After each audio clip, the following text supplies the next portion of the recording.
Hi everybody, it's Moustache here. Happy Halloween. I'm so glad to see you. Today, we have a triple feature in store for you. It's our channel's first time delving into the subject of My Little Pony Creepypasta for What Ifs. That means we'll be covering the greats when it comes to My Little Pony Creepypasta. This video features 3 Creepypasta What If stories, based off of famous entries, such as Cupcakes, Rainbow Factory, and Sweet Apple Massacre. Basically, we are going to see how Jeffrey Epstein would fare in these scenarios. If you guys don't know, I've always been a massive brony. A big fan of My Little Pony, if you don't know what that means. This one goes out to all the bronies and Pegasisters out there. I know you're excited, so let's get right into our first story.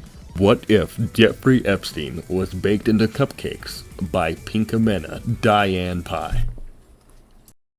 My little pony, my little pony. I used to wonder what friendship could be. My little pony. Until you all shared its magic with me. Big adventure, tons of fun. A beautiful heart, faithful and strong. And magic makes it all complete. You have mine. Do you know you're all my very best friends?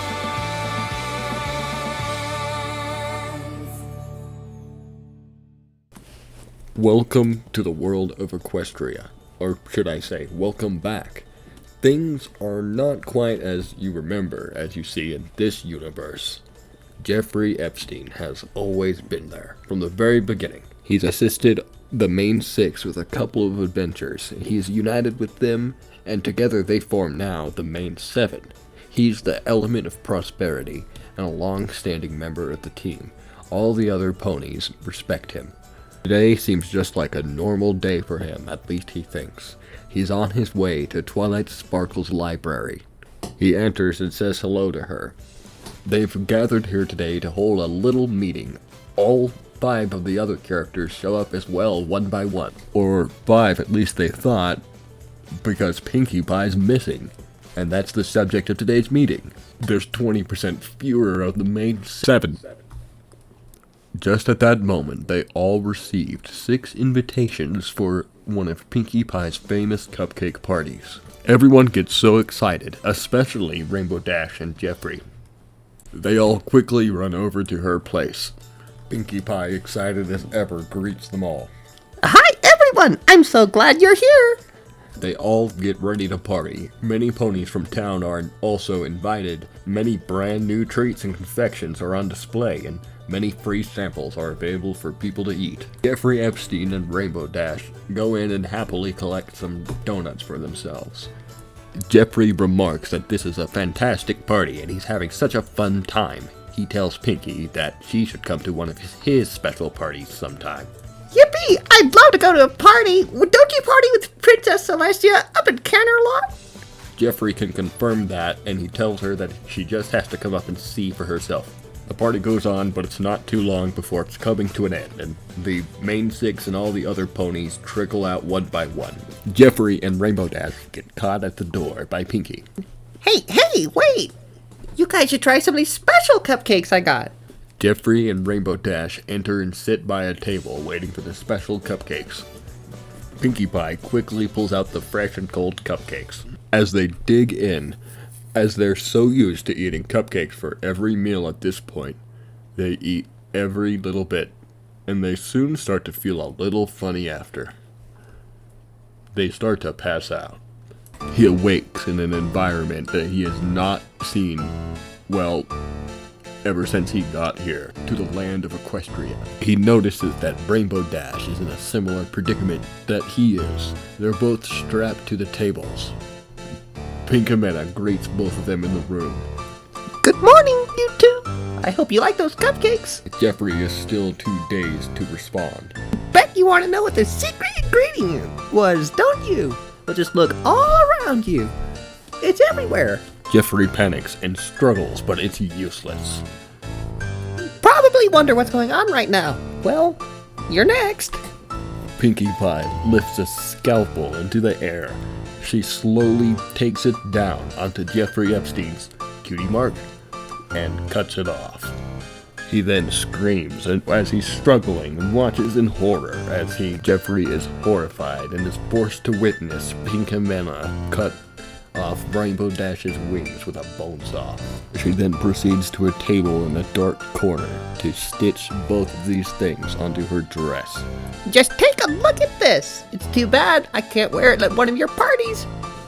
Pinkamena then comes to finish torturing Jeffrey to death. It seems that there will be some new cupcakes appearing on the menu tomorrow morning. Well, that's it for the first What If. Jeffrey didn't do so well in that one. I know that was a lot of nostalgia for you, but now we're going in for a little bit more. Our next creepypasta we're covering in the next What If in this video, The Rainbow Factory. For those of you who don't know, the song The Rainbow Factory was created by My Little Pony music composer Glaze, also known as Wooden Toaster, but the song inspired this famous creepypasta, The Rainbow Factory. But today's What If tale adds Jeffrey Epstein. It's what if Jeffrey Epstein was brought to the Rainbow Factory. Jeffrey Epstein has an excellent school attendance record. In Miss Shirley's class, he's made to sit in the back, usually with Snips and Snails, because he's quite different from the rest of the ponies. They've all been selected today to attend a special field trip. They're going to Cloudsdale to visit the infamous Rainbow Factory. Today, everyone's going to learn how clouds are made, and they're going to learn the secret as to how Cloudsdale stays floating. The bus arrives, and I know what you're thinking, there pretty much aren't any Pegasi here. A helpful magic blessing they all received from Twilight Sparkle earlier enables them to walk on the clouds. Everyone gets off the school bus, excited and expecting a little tour of the place. Upon entering, they are greeted by the one and only Dr. Atmosphere. Aw, I'm so glad you could all make it today. My name is Dr. Hyde Atmosphere. He descends from the factory rampart with a light flutter. The entire class flock to him, some ready to begin and some wanting to just get this field trip over with. Oh no, don't mistake me for your guide. Regrettably, I am very busy today. I ask only that you follow these guards to the next location. Shirley encouraged the school ponies to line up in a single file to enter the next room. If every pony wasn't terrified enough already, this change of setting was the most dramatic. A hooded figure in the middle of the creepy room begins speaking. Welcome, everyone. This is the heart of the Rainbow Factory. What you're looking at right now is the Pegasus device. Can I get a volunteer, please? A cheerful classmate runs forward and takes the instructor's hand. Without a further thought, she throws him into the pit below. Oversized buzzsaws slice him 6 or 7 different ways. His bloody remains are dropped onto a treadmill below to be smushed by a giant piston. The crowd watched in horror, but the pony explained. There, didn't you guys see that? This is your extractor. It's what we'll be needing from you today.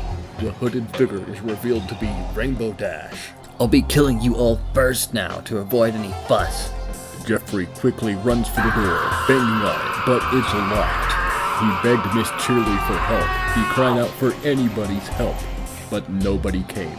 Rainbow Dash massacres his classmates. The next thing he knows, he's next. Rainbow Dash plunges a knife deeply into his heart.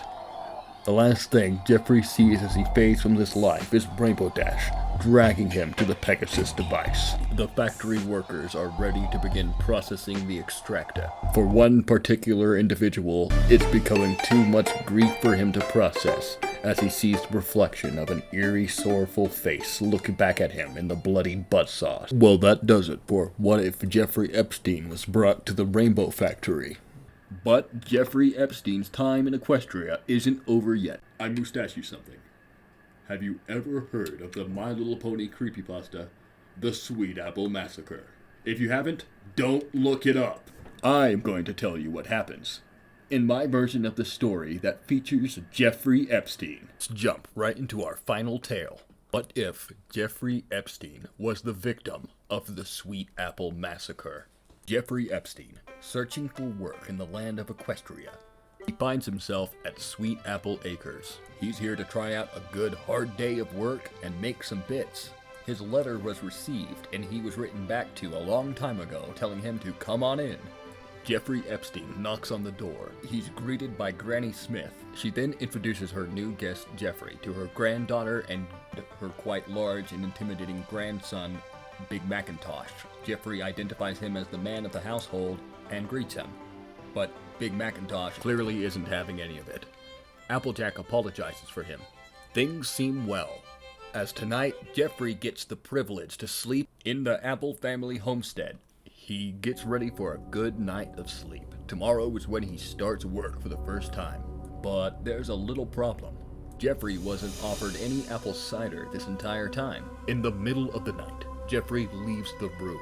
He goes to knock on Granny Smith's door so that she may permit his collecting of apple cider from the refrigerator. But it seems it's too late for her, as his knocks fall on deaf ears. She's sound asleep. Jeffrey proceeds to the kitchen himself.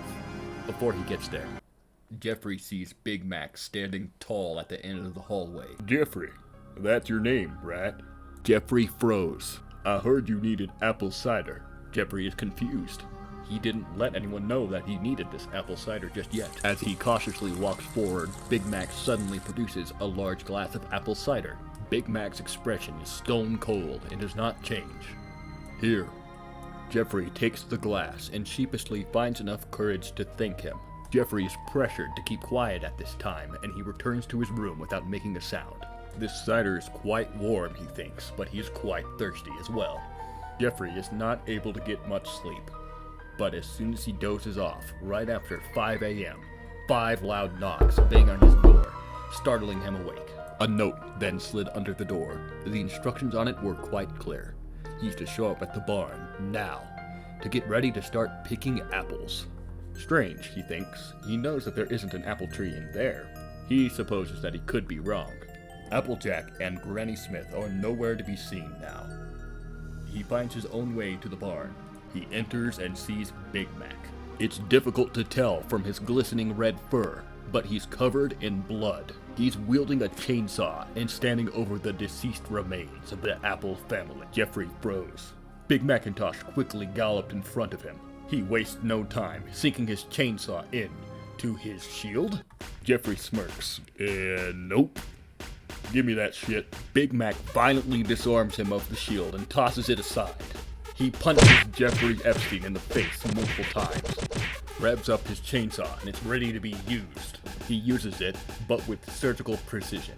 He doesn't want Jeffrey Epstein's life fading too quickly, for he must f***ing his corpse, as he did to the rest of his family. Thanks for watching. I hope you all enjoyed this special triple feature of My Little Pony Creepypasta What Ifs featuring Jeffrey Epstein. Which story was your favorite? What was your favorite part? Please leave a like and comment down below. Thank you so much for watching, Moustache.